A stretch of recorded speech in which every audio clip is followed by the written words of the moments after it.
For an entire generation, people have experienced Star Wars the only way it's been possible, on the TV screen.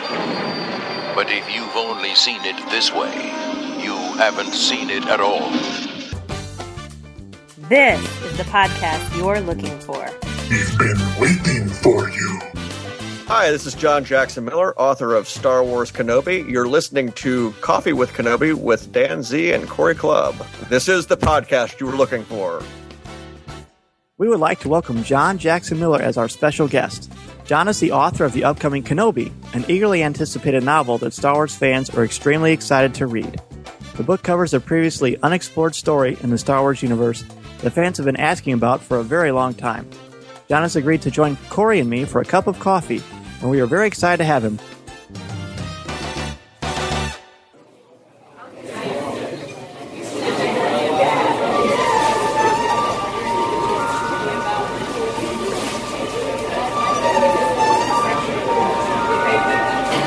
Your insight serves you well. Welcome, John. Hey, I'm glad to be here, although it's a little late in the day for coffee for me. It might keep you up a little bit at night. Yep.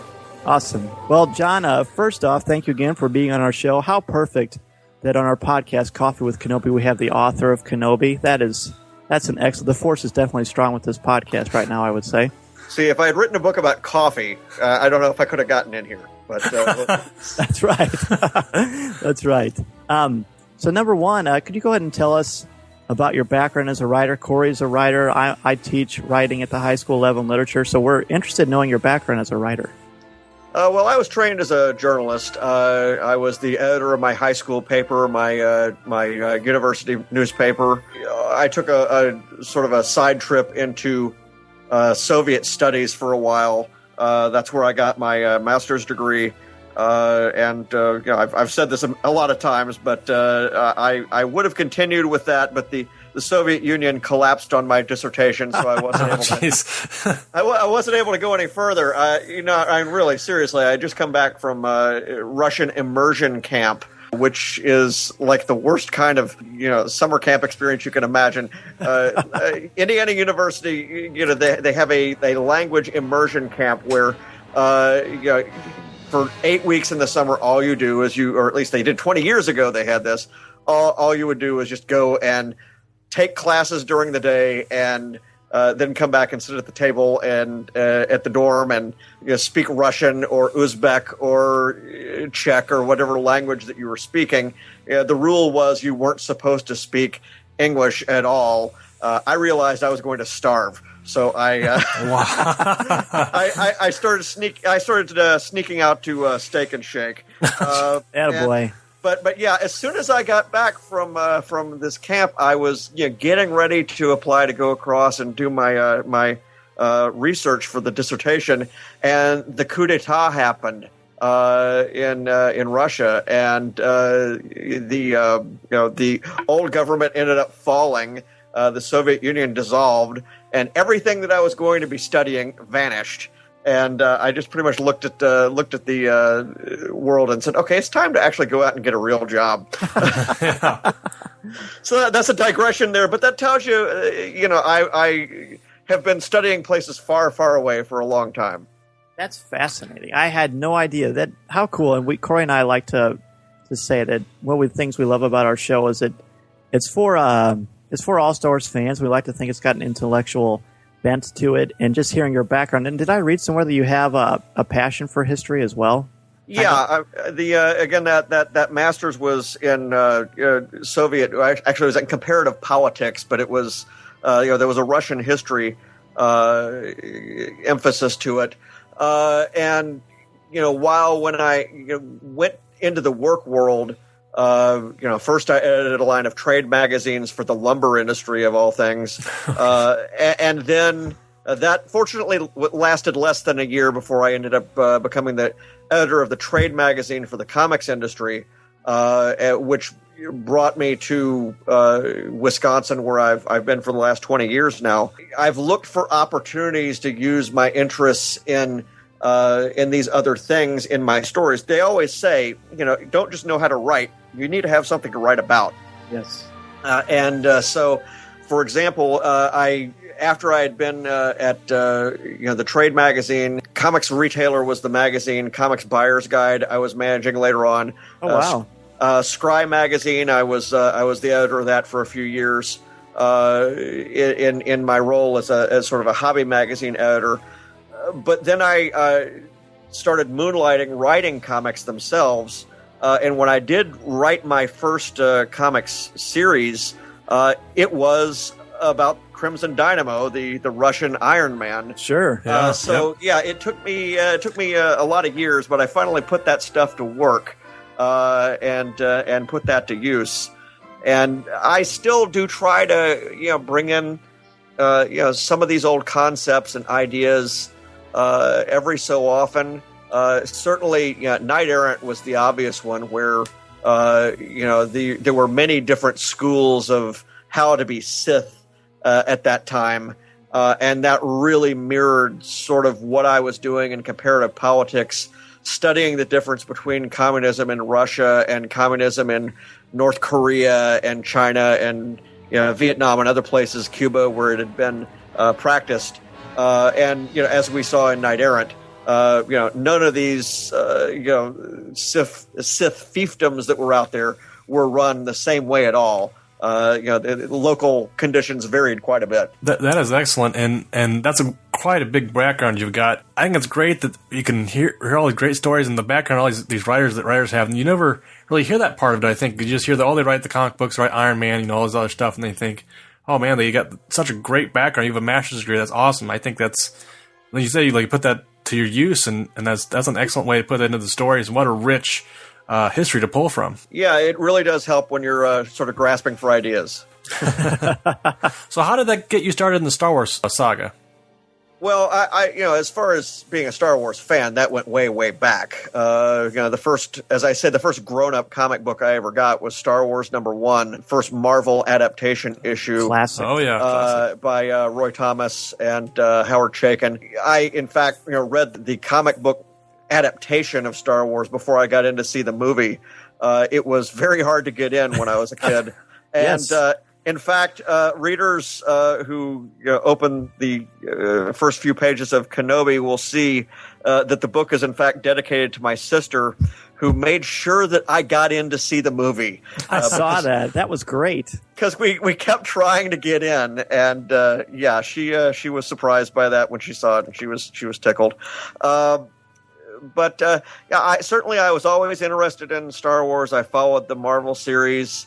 I had the action figures. I followed, when West End came out with its role-playing game after there had been sort of a drought of information about Star Wars for a while. I got all of that stuff. And then when Dark Horse got started, I was certainly reading that. I wrote a few Star Wars-related articles for Comics Buyer's Guide, and then later on I think it was in 1999, I edited a magazine, a collectibles magazine for Star Wars. Just trying to jump in on that whole prequel craze that was going on. Sure. And so I got to embrace Star Wars on that level. After I finished doing Iron Man, I had the opportunity to pitch for Star Wars Empire.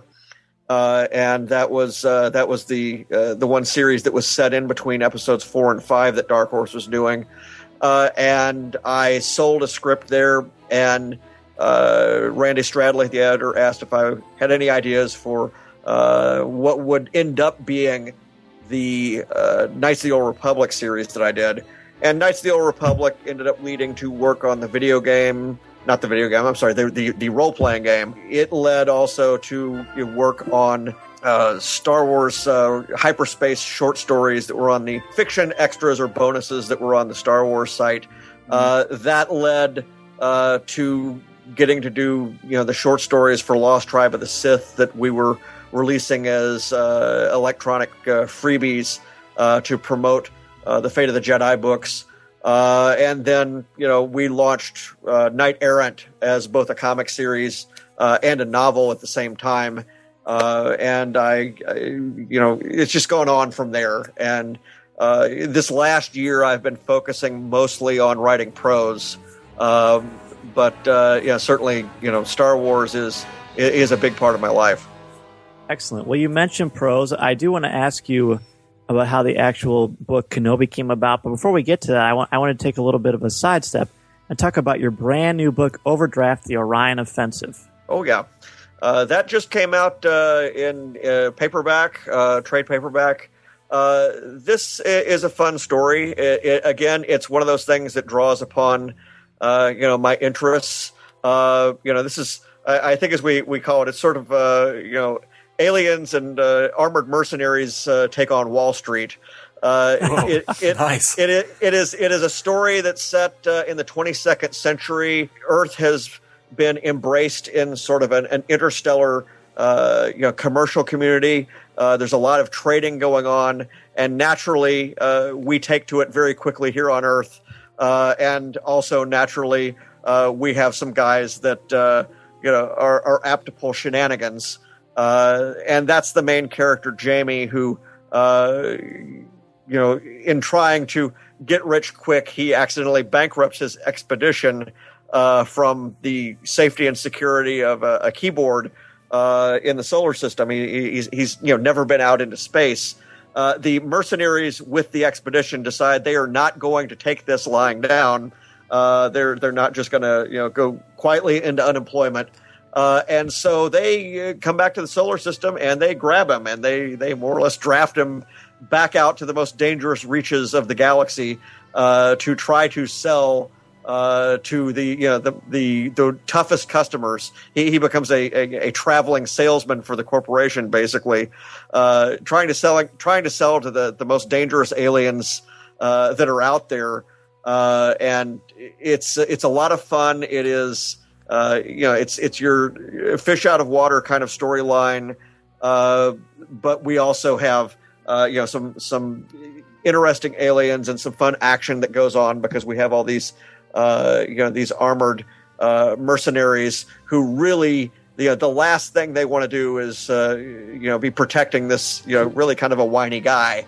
Sure. As he's out there, and in fact he usually ends up making situations even worse just by opening his mouth. It sounds great. Actually, Corey's probably thinking the same thing I was, but it sounds like a future summer movie blockbuster to me. Oh, absolutely. Yeah, well, I think so. Let's tell somebody in Hollywood that. I agree. Spread the word, listeners. Listeners. This is the first. I've certainly written my own things before, just never really for publication, and that was one of the inspirations behind it. Was I had gone 8 or 9 years doing exclusively licensed work, and I figured, I do have several projects that I want to get out there. This was one that I could start and get out there quickly. Well, that's great, and you can tell just by talking to you, you're an educated man. You're taking your historical background knowledge and putting those kind of sociological perspectives. And when you mentioned the fish out of water thing, I'm noticing a lot of that in Kenobi without giving anything away for people who are going to rush out and get it. But how did the book Kenobi come about? What drew you to this particular story and this particular character? Well, I had always been interested in Obi-Wan and his past, because certainly there was a lot of time that we didn't know about. And, with the Clone Wars, we got to see, some of that time and with the prequels, some of that time. But we really never got to see a whole lot of that period where he's in exile, 19 years. That's a long time. That's as much time as Andy Dufresne was stuck in Shawshank Prison. Oh, nice. Exactly. And so this is a long time to be stuck out in the middle of the desert, basically playing remote babysitter. Yes. And so that was interesting to me. And in 2006. My editor on the comics line at Dark Horse at the time, Jeremy Barlow, had asked me to propose some different ideas for possible original graphic novels. And one of them that I came up with was the notion of doing a Western, basically, with Obi-Wan, set in the very earliest days of his arrival on Tatooine, where he is the stranger that's come to town, the new guy, and that certainly plays into all sorts of Western tropes familiar Western style stories. One of the big ones that was a favorite of Jeremy's and mine was the movie Shane, which has the gunfighter that has retired and hopes to live quietly now and out of sight of everybody. And of course, it's sort of like Godfather. I was just going to say you try to get back out and you keep getting dragged back in. Well, this is obviously what Obi-Wan has got to deal with, because he knows he's got to keep his head down and stay out of trouble. But at the same time, he's a Jedi, and he is drawn to people who are in danger or in jeopardy. He's drawn to try to help them. And also, he is dealing with this colossal loss of the Jedi Order and of the Republic, and great feelings of guilt over what he might have done differently, or what he believes he did do, which is kill his best friend.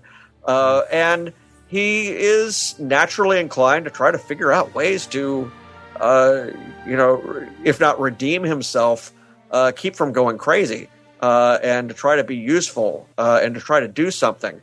The problem is that's in opposition to what his real mission is, which is to stay out of trouble and to keep Luke safe. And so that was something that I developed into first one and then another draft that was intended to be a graphic novel.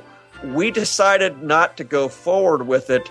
We never even sent it to Lucasfilm because for one thing, I realized it was just too long of a story. It really needed to be.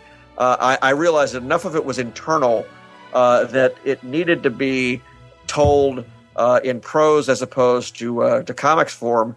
And also, my editor ended up switching from the Star Wars line to Indiana Jones, and gave me the chance to write the Indiana Jones and the Kingdom of the Crystal Skull adaptation instead. And so, that was fine by me. I put the story on the shelf, but I never forgot about it. And here last year, I proposed it again to Del Rey, and it seemed to fit in perfectly with what they were looking for. And I'm really glad that I got to come back to it. I think that certainly I'm. The story is not exactly the way that it was. There are some changes, but the skeleton, all the important points that I imagined in the beginning are still there.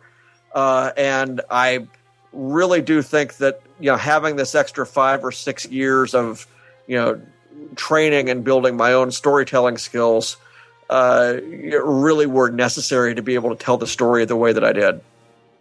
I'm glad that it turned out the way that it did. And I got to be honest, listeners know this, my students know this. I'm kind of a book snob, and there have been a lot of expanded universe stories I had a hard time getting into, and sometimes I just put them to the side. There was such a buzz, and there is such a strong buzz for Kenobi, and it was actually a book in the expanded universe that I truly could not put down. It took me probably 3 months to read Scoundrels. I liked it, but we just had a new baby boy. I was working on my thesis, so I was a busy guy. Now what I do is we wake up in the middle of the night to feed Mason and change his diaper, and I open up Kenobi, and I am just having the time of my life reading this thing. Well, I'm glad it's helpful. If it is, it is. The interesting thing about it is the approach. It is told almost entirely, not exclusively, but almost entirely through the eyes of the other characters in the desert. It is again going back to some of those early westerns. We have a status quo that exists, and here comes the disruptive influence, this new element that's there, and of course nobody comes to Tatooine because they want to. No. So obviously there's got to be a mystery behind him, and he definitely inspires interest around him from the Tuscans, who wonder whether he's a wizard or what his presence implies. And then from the locals, some who just want to make sure that the status quo, the situation isn't disrupted by him. And then there are others who just find him interesting and mysterious and really want to know, what he's about. And so, while there's that Western influence, it also does sort of draw on stranger in a small town kind of stories. And of course, we know lots of these from Clint Eastwood. And well, yeah, but even you go onto television and shows like Northern Exposure and Ballicus Angel and the movie Doc Hollywood, where it's that person from he's been at the center of the galaxy, he's been at important places, seeing important things, and now here he is out in this new place where he's got to learn the ropes. It is a dangerous place. There are challenges for him, but one of the challenges is to look like a local and to learn to live like a local, and that's not always easy for somebody who's really, as I said, been close to the center of attention.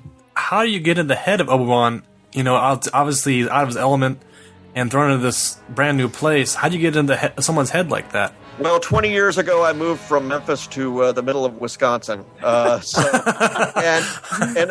wrote this book entirely in the winter here, where it's very isolated. I live at the end of a mile-long dead-end road, on a wildlife lake. Basically, the nearest town is a little village up the road here. Population 365. This is not exactly Grand Central Station here. So, my best friend is the FedEx guy. These are the things that you have to learn to live with, and I think that there are a lot of kinds of stories like this where the setting is just as much of a star of the story as any of the characters. And I really did try to study desert life and desert landforms, and there are real life models for a lot of the places that we use in this story, and so what I really was looking for is to present a world that you could kind of curl up in and say, this is immersive. This is what it is like to be somebody out living in the middle of this, because Ben is finding this out. Obi-Wan is finding this out at the same time the reader is, what it's going to be like to live in this place. And, I do know that, that is going to be an issue with some readers that are probably hoping for, when is he going to leave the planet, or why aren't there Sith hunters coming, bounty hunters or whatever, chasing him everywhere. That wasn't the kind of story that I wanted to tell. And certainly that is a story that we've kind of seen before as well anyway, with all the different Purge style stories. Sure. It makes a lot more sense that Tatooine, for it to really be a good place to hide, it's got to be that far out of the way. So really the challenge then becomes to him, how do I live basically in this purgatory? How long am I going to be here? Because he just really doesn't know. True. Interesting, the things you're tying into. You keep making references to moving to Wisconsin. By the way, side note, are you a Packer fan? Well, I made a really big mistake when I moved up here, because I wore my Dallas Cowboys sweatshirt. Oh, you are the enemy then. And I was told by this very gruff guy that ran the production department in the magazine company that I was not to wear that ever again. Oh, sure. And so that was the end of that. I grant that I have not, bought all the merchandise and everything, but yeah, I mean, they're winning, so I might as well follow them. True. I'm having much more trouble with the Brewers this year. This is just not good. Oh, well, see, I'm a Bears-Cubs guy, so I love that park. But anyway, we better the listeners are going to say, come on, get back to Kenobi. You addressed the idea of some of your challenges, and the challenges that you addressed pretty well implied kind of I don't want to say the geography, because it's all sand, but there are a lot of different cultures, and that's one of the things that I'm drawn to in this book, because a lot of expanded universe books, I feel like a lot of the characters seem like the exact same person. You can just cut and paste the names, and you wouldn't know the difference. That doesn't happen at Kenobi. So probably what I'm assuming is the biggest thing that's knocked against, especially the post Return of the Jedi expanded universe stuff, is making the characters sound like the characters that we know in the film. So when you're talking about Obi-Wan Kenobi, I hear James Arnold Taylor, I hear Ewan McGregor, I hear Sir Alec Guinness, and your character of Obi-Wan Kenobi. How did you get so close to that? And was that something that you were constantly aware of? Well, I do a lot of dialogue reading out loud. So dialogue is my favorite part of writing. It coming from comics, dialogue is really my only expression on the page because there are artists there to draw the descriptive material. Nobody ever sees that mechanical stuff where I'm saying what things look like. So I'm left with the dialogue, and really there isn't much in the way of captions anymore in comics. True. And thought balloons are gone.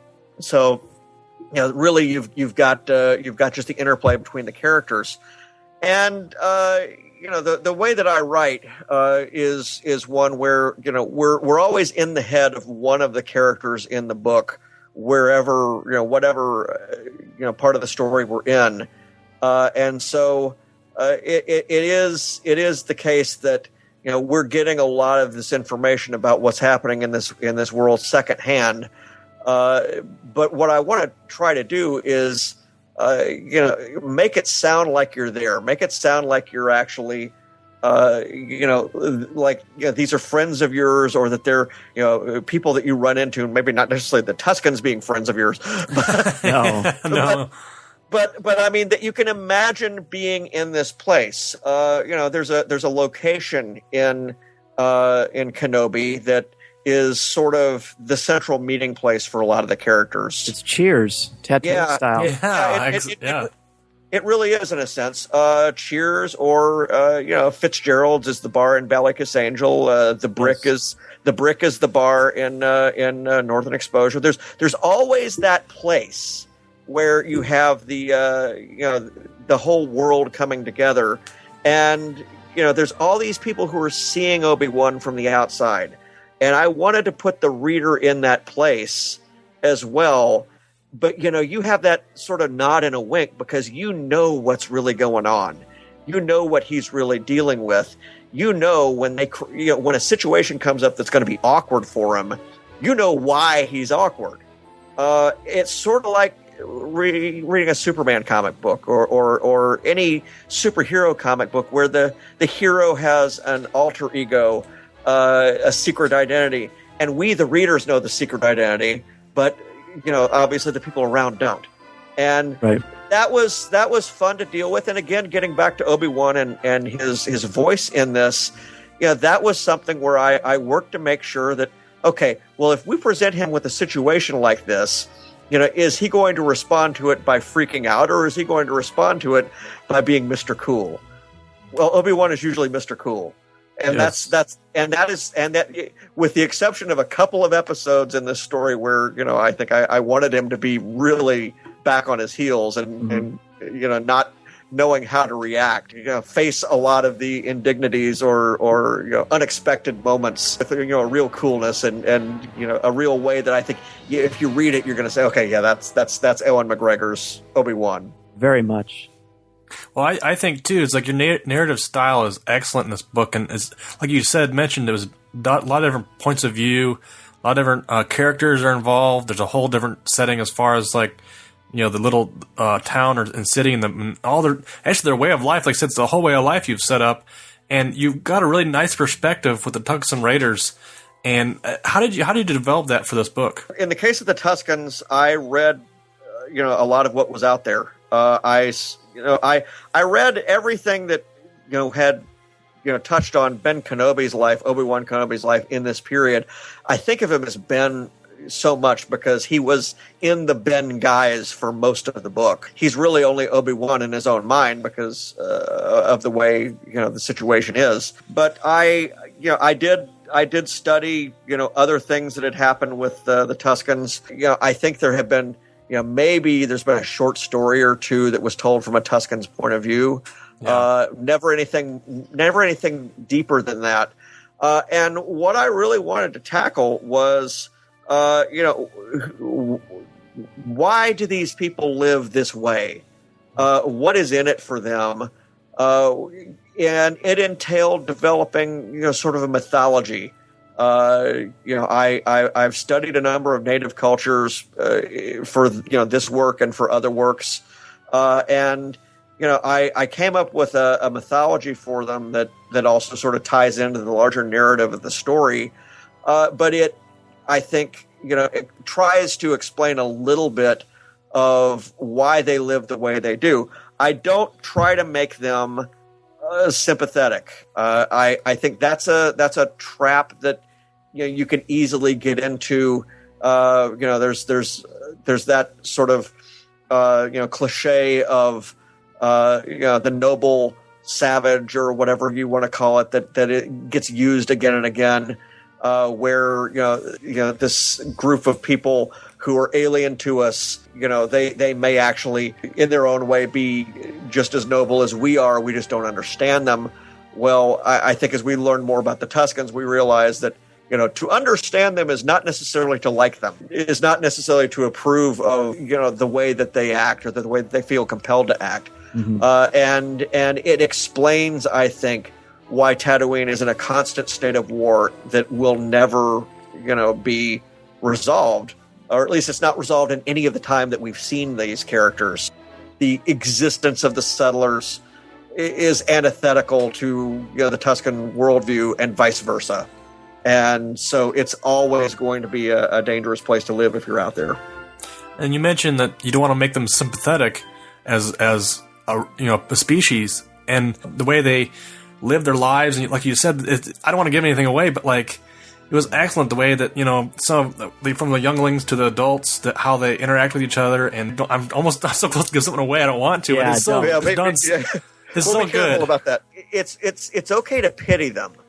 It's okay to realize that this is a pathetic way to live, but at the same time they feel compelled to do some very nasty things, right? And they have done so. And we've seen this happen in the movies and in episode 2. The repercussions of that are playing out throughout our story, and it's one of the storylines here.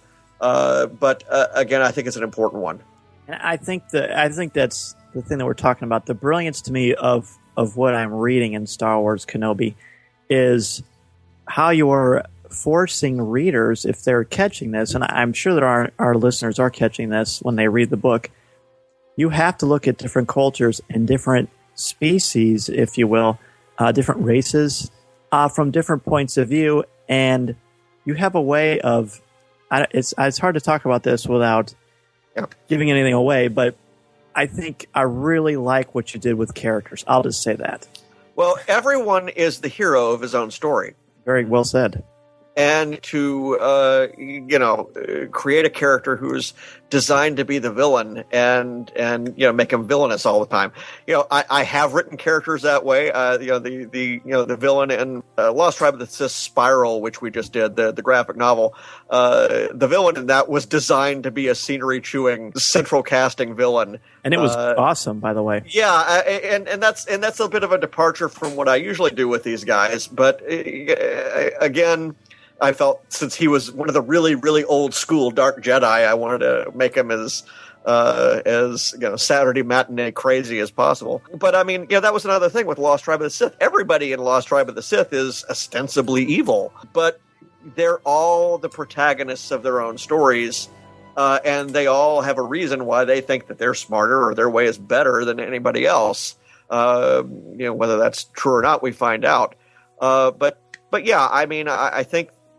I've always tried to have diverse casts with an even breakdown of genders and alien species. I've always tried to come at this as Star Wars is a universe peopled by all sorts of characters, and they're all going to bring their own cultures and their own approaches and their own personalities to whatever's going on in their stories. And it's hard to do as a writer. One of the biggest things I have a hard time teaching my students is, okay, when you use different characters, you have to try different things. And they just want to jump to different slang, you know what I mean, to differentiate how different characters sound, how to make voice, and you really do encapsulate that very well. So, well done. All right, thanks. I think, I mean, we've talked a lot about Kenobi here, and I think with the episode 7 coming out and all this hype around the celebration we just announced for 2015, what can we look forward to coming from the Star Wars novels and you personally? Well, Kenobi is obviously the next thing I've got out. I'm also in the Star Wars Insider. I think it's issue number 143. It is. There was a prequel story in there called Incognito, which is actually referred to in the events of Kenobi. So that's coming out there. Star Wars beyond that, the future is always in motion, as they say. I think that we will all find out more as time goes on, and then we'll have a whole lot to talk about. I certainly would hope to be a part of it in some way, shape, or form. I have really enjoyed the time that I've spent in the galaxy, and I want to continue to do more work with Star Wars and more licensed work, even as I start ramping up doing some of my own projects. I have been working a little bit in some other realms on the licensing side. Of course, I did the Mass Effect graphic novels. I did 3 of those a couple of years ago. For this year, I've just been having fun with some smaller projects. I actually have my first Conan story. Cool. Yeah, that's just a short story, but it's appearing in Robert E. Howard's Savage Sword number 6, which comes out from Dark Horse in, I think, November. That's the big magazine, the 80-page magazine they do. And that was fun. That was something I hadn't done anything like before. And then we also just announced that for Pocket Books, Simon and Schuster, I am doing my first Star Trek story. Oh, congratulations! Yeah, and that's a novella. It's going to be released electronically to begin with, at least, and that is called Absent Enemies, and it is set in the Star Trek Titan line. Titan follows the adventures of Will Riker, who of course becomes the captain of the Titan at the end of the last of the Next Gen movies. This is just a lot of fun because Riker has always been one of my favorite characters, and sort of the sidekick character that is in this series is Tuvok from Star Trek Voyager. And Sure. if you're familiar with that character, we get a whole lot of the sort of Kirk and Spock interplay going on there because obviously they're different characters. But we really do get that total distinction in approaches to a problem between these two characters, and it also it's a linear sequel to one of the episodes of Next Generation that I was a fan of, and so that was fun to get to do. So that's actually what I'm writing right now, and cool. we'll get a release date announced on that at some point here. Again, not leaving Star Wars, going to continue to do it. It is just kind of fun every so often to write a story where I can actually ask myself, okay, what is how can we get out of this situation? Oh yeah, we've got a transporter. Deus Ex Machina. Yeah, well, I mean, I find myself, having to look stuff up about quantum mechanics. And I would never in a million years introduce even the word quantum mechanics into Star Wars because it's a fantasy, it's a space opera. We don't do that. We probably wouldn't even mention genetics if it hadn't been introduced by the whole clones thing. There are always moments when you're writing a story and you say, okay, this is no longer a Star Wars plot. This is a Star Trek plot, or this is a Stargate plot or something else. Farscape. This is not that kind of story anymore, or this plot element really doesn't fit. And it's all about tone. Right. Indeed. And so there we go. Thank you. Well, your time is very precious, and we are so appreciative of you coming on the show with us. What we like to do with our guests is we like to ask 5 different questions about kind of the Star Wars universe, and these are one word or one sentence response, so just kind of quick fire. Then after that, we're going to have you let everyone know how they can hear more about you and find you on the web and all those good things. All right, Corey, you want to ask the first one? Sure. John, what's your favorite Star Wars movie? Probably The Empire Strikes Back. Oh, man, good choice. So far, that movie's batting 1,000. Yes. Yeah, I figured. Your favorite character? I'm a Lando guy. As you might be able to tell from Griff and some of the scoundrels that I've written in the past. Sure. Oh, yeah, definitely. Okay, favorite line of dialogue or film moment? Well, right now I'm sort of in a Ben Kenobi mood, so you can't win, but there are alternatives to fighting. I think that's very central to what's going on in the story. I was going to say that sounds like the thesis of the story. I was going to say. Well, he's got to figure out alternatives wherever he can. Although there is action in this book. There's quite a bit. A lot. Oh, there's more than probably Kenobi would like. Yeah. Listeners, you are going to love this book. If you collect, what is your favorite collectible that you own?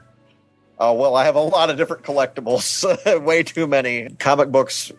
Let's not even go there. But we can relate. Yeah, I mean, I had to get an engineer to come out to look at the floor underneath the comics collection. It was just too hunking big. Oh, well, wow. I was getting free comics for 20 years. Yeah. Well, not 20 years, but for a lot of it, yeah. And of course, I married a comic shop manager, so she brought all the DC comics to the relationship that I didn't have. That was the dowry.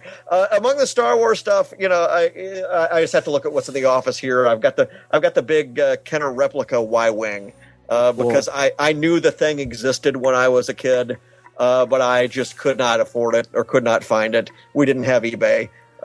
So I had the little die-cast metal Y-wing, but I never had the big one, and now I've got it. That's very cool. Last question here: what particular message or themes about Star Wars resonate with you or speak to you? Well, I think there's a lot there. Yeah. I would say though, I really like the notion that the little guy, the most powerful person or most powerless person, has that ability inside to reshape the galaxy. Obviously we get that from Luke, starting out as the person at the farthest point from the bright center of the galaxy. And by the end of the movie, he's the most important person around. But it also, I think, plays out in other parts of the milieu. I mean, look here, we've got the Ewoks, the simplest, littlest guys, playing a pivotal role in taking on the Empire. I think that as well is a theme in Kenobi, that even somebody who feels like they live a life cut off and isolated from all the big events can do something important. Well, there's so many higher level concepts to take out of Kenobi, and we would love to have you on after the book's been out for a while to kind of analyze it from different perspectives once a lot of the listeners have read it. So if you're game for that, we would certainly love to have you back. I'd be happy to. It is the book that I really always wanted to write. Oh, well, that is awesome. That is awesome. Well, John Jackson Miller can be found at farawaypress.com. It's a very cool website. He's actually got a cool write-up on his experiences at San Diego Comic-Con. And John, how else can people get in touch with you? My Twitter feed is JJMFaraway. People can also find me on both Goodreads and Facebook at John Jackson Miller, just that word after the name. The Overdraft book, folks can find by going to any of those places and just looking for a link, but also amzn.to/overdraft1, overdraft 1. I am going to be developing some more stuff on my website for that. I've got a timeline up there and some various other things. It's a great website. People need to check it out. And on our website, coffeewithkenobi.com, we are going to have links to purchasing Overdraft on Amazon as well as to purchase Kenobi. John Jackson Miller, thank you so much for being on Coffee with Kenobi and have a cup of coffee with us. Okay, thanks very much. Thank you, John. If you would like to respond to a question of our show, have a comment, or just want to say hello, send us the email at feedback@coffeewithkenobi.com. Or if you have a specific question or comment for either of us individually, email us at danz@coffeewithkenobi.com or CoreyC@coffeewithkenobi.com, or visit us at coffeewithkenobi.com and click on the comments section. If you enjoy our show, please write a review on iTunes. You can also like the show on Facebook at facebook.com/coffeewithkenobi, as well as keep up to date at our Twitter feed. Just follow at Coffee with Kenobi. You can also listen to our show on Stitcher.com. If you enjoyed the jazz music, download the album Eye to Eye by Steve Torok on iTunes. Give the evacuation code signal. That's it for this edition for Book Chat. We'd like to thank John Jackson Miller for being our guest. And you can purchase Star Wars Kenobi Tuesday, August 27th, 2013. Thanks to everyone who contributed to this week's show and all of you out there who listen to the show. Don't forget to send us your comments and opinions on our next show topic, Star Wars, the Special Edition. This is the podcast you're looking for. This podcast is not endorsed by the Walt Disney Company or Lucasfilm Limited and is intended for entertainment and informational purposes only. The official Star Wars website can be found at www.starwars.com. Star Wars, all names and sounds, and any other Star Wars-related items are registered trademarks and/or copyrights of Disney or their respective trademarks and copyright holders. All original content of this podcast is the intellectual property of Coffee with Kenobi unless otherwise indicated.